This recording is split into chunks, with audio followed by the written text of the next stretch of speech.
क्या आपने कभी ध्यान दिया है कि भगवान जगन्नाथ को रथ यात्रा में रथ तक झूलते हुए क्यों लाया जाता है और उनके सर पर जो विशाल गोल सजावट होती है वो क्या होती है। नमस्कार, मैं हूँ मीरा और आप देख रहे हैं जगन्नाथ महाप्रभु आस्था, इतिहास और अनसुनी कहानियाँ। कल का दिन यानी वो दिन जिसका हम सब भक्त बेसब्री से इंतजार कर रहे थे, यानी कि रथ यात्रा का दिन, जब भगवान हम सब भक्तों को मिलने मंदिर से बाहर आने वाले हैं।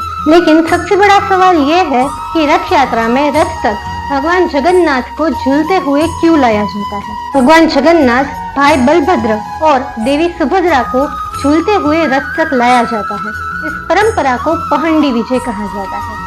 ये परंपरा हमें ये संदेश देती है कि भगवान जगन्नाथ अपने भक्तों को मिलने के लिए बड़े ही आनंद और उत्साह के साथ आते हैं।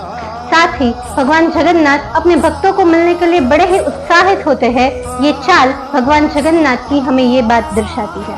भगवान जगन्नाथ के सर पर मुकुट नहीं बल्कि एक विशेष गोल सजावट सजी होती है। आखिर वो क्या होता है? इसे ताहिया कहा जाता है, जिसे पारंपरिक तरीके से 16 और फूलों से हाथों से बनाया जाता है।